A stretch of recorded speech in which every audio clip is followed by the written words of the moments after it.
नहमदुहु व नसल्ली अला रसूलिहिल करीम अम्मा बाद फ़ाऊज़ बिल्लाहि मिनश्शैतानिर्रजीम बिस्मिल्लाहिर्रहमानिर्रहीम।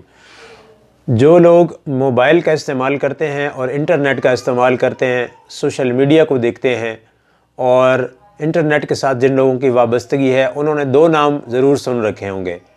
पहला नाम है अरफ़ा करीम, जो हमारी एक होनहार तालबा थी। अल्लाह ताला उसको लाज़मी अल्लाह ने उसको अपने ख़ास बंदों में रखा होगा, क्योंकि वो मासूम सी बच्ची, वो जिसका कत्ल कर दिया गया, ये मैं जुमला बड़े जो है वो वसूक़ के साथ कह रहा हूँ और बड़ी ज़िम्मेदारी के साथ कह रहा हूँ। अरफ़ा करीम को कत्ल किया गया था, उसकी रुदात मैं आपको बाद में सुनाता हूँ। दूसरा नाम है मलाला यूसुफ़ज़ई। ये दो नाम हमारे अवाम जो हैं वो बहुत अच्छी तरह से इनके बारे में मालूमात रखते हैं, लेकिन कुछ मालूमात मैं आज आप लोगों के साथ शेयर करता हूँ। उम्मीद है ये आपके लिए नई भी होगी और दिलचस्प भी होगी।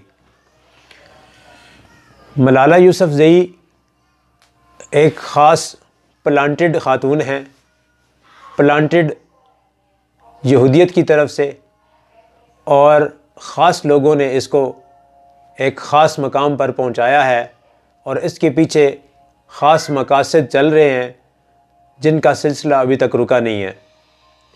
सारा ड्रामा रचाया गया, पूरी दुनिया जान चुकी है कि वो सब खेल था। ये खेल मैंने उस वक़्त भी एक अख़बार में मज़मून के ज़रिए लोगों के सामने रखा था। आज मैं उस खेल को दोबारा दोहरा देता हूँ।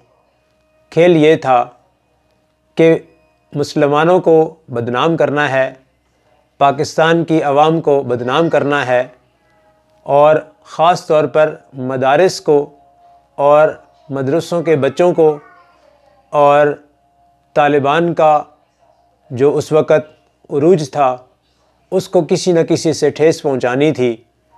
तो इन लोगों ने ये रास्ता इख्तियार किया कि मलाला यूसुफ़ज़ई का इस्तेमाल किया, उसके बाप का इस्तेमाल किया, उनके स्कूल को इस्तेमाल किया।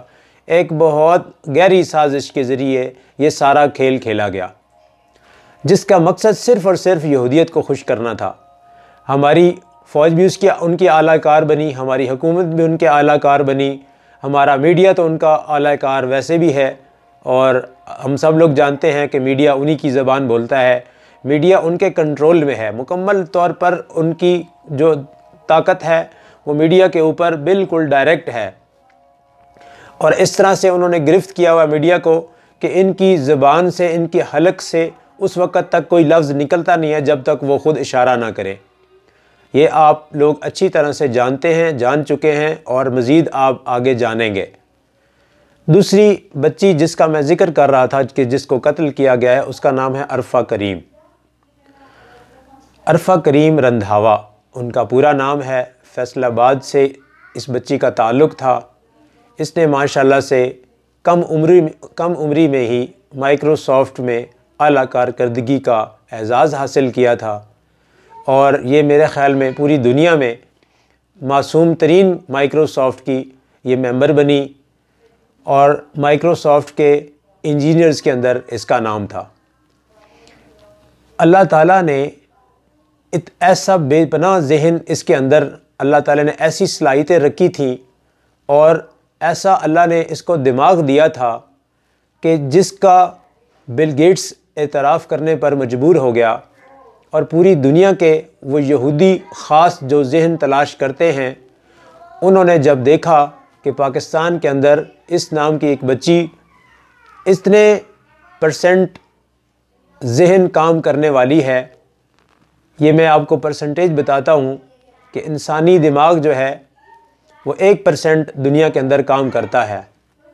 अगर 2 या 3 या 4% अगर किसी का दिमाग काम करना शुरू कर दे तो वो आम इंसानों से हटकर एक ख़ास इंसान बन जाता है, और उसका चर्चा फ़ौरन ही पूरी दुनिया के अंदर हो जाता है, क्योंकि अल्लाह ताला उसके दिमाग के ऐसे दरीचों को खोल देता है कि जब वो कोई बात करते हैं और वो उस बात की जब तस्दीक हो जाती है, और जब उनसे कोई फ़ेल सरज़द होता है, और जब कुदरत उनके सबूत के लिए सामने पेश پیش ہوتی ہے تو اس وقت ہر کوئی اعتراف کرنے پر مجبور ہوتا ہے کہ یہ ذہن جو ہے یہ خاص اللہ تعالیٰ کی طرف سے ہے اور ایسا دماغ یا ایسا ذہن کسی کا نہیں ہے۔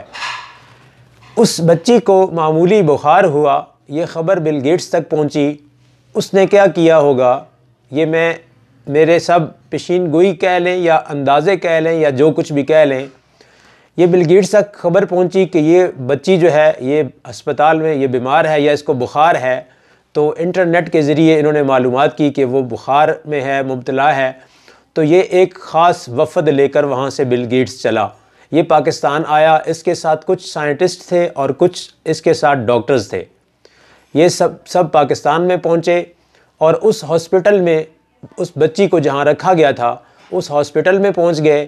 وہاں پر اس ہاسپٹل میں اتنی دیر تک باہر سے نہ کسی کو اندر جانے دیا گیا اور نہ اندر سے کوئی باہر نکلا، اور اس ہاسپٹل کے اندر خاص قسم کی سیکیورٹی رکھی گئی، خاص قسم کے لوگوں کو تعینات کیا گیا، رینجرز کے ذریعے ان کی حفاظت کی گئی، فورسز ان کی حفاظت کے لیے مقرر کر دی گئیں۔ وہ اندر اپنی کارروائی کرنے میں مصروف تھے۔ کیا انہوں نے یہ کہ وہ عرفہ کریم کا دماغ نکال کر لے گئے۔ کیا انہوں نے یہ ہوگا کہ جب انہوں نے دماغ اس کا نکال کر کسی دوسرے آدمی کو جس کو وہ اپنے ساتھ لائے تھے اس کے دماغ میں ٹرانسپلانٹ کر دیا، اور ٹرانسپلانٹ کرنے کے بعد عرفہ کریم کے جب دماغ واپس اس بندے کا نکال کر عرفہ کریم میں جب دماغ فٹ کرنے کا ٹائم آیا تو تب تک اس کی لمٹ ختم ہو چکی تھی۔ دماغ کے زندہ رہنے کی کچھ ایک خاص مدت ہوتی ہے، غالباً 18 سے 20 منٹ کے اندر انسانی دماغ جو ہے وہ ڈیڈ ہو جاتا ہے۔ غالباً وہ ٹائم گزر چکا تھا اور اس بچی کی وہاں موت واقع ہو گئی۔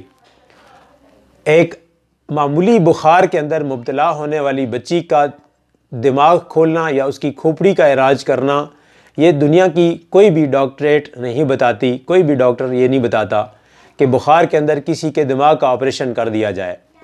بعد میں خبر یہ نشر کی گئی تھی کہ اس کے دماغ میں کینسر تھا جس کی وجہ سے بچی کی ڈیتھ ہو گئی، ہم اس کو بچا نہیں سکے۔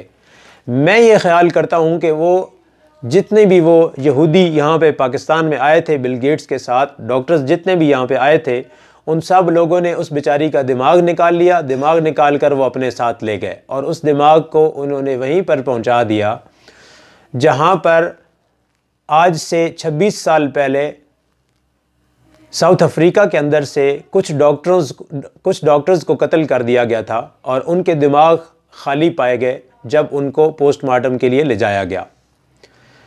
تو یہ خاص قسم کے دماغ جو ہیں یہ دجال کو ان کی ضرورت ہے، یہ خاص کام لیتا ہے ان دماغوں سے، اس لیے اس کو خاص دماغ والے لوگ چاہیے۔ بعض دفعہ کچھ ملکوں سے سائنسدان بھی اغوا کر لیے جاتے ہیں، کچھ ملکوں سے اساتذہ جو ہیں وہ اغوا ہو جاتے ہیں اور یہ سارے لوگ مسنگ پرسنز میں چلے جاتے ہیں۔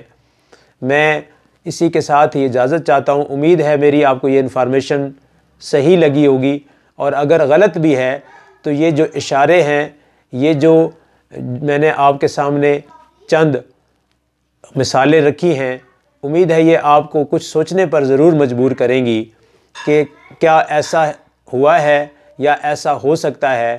تو یہ بالکل ایسا ہی ہوا ہے۔ اس بچی کو قتل کیا گیا ہے، عرفہ کریم رندھاوا کو قتل کیا گیا ہے، اور یہودی اس کو قتل کر کے اس کا دماغ اپنے ساتھ لے گئے ہیں۔ اسی کے ساتھ اجازت چاہتا ہوں۔ السلام علیکم ورحمۃ اللہ وبرکاتہ۔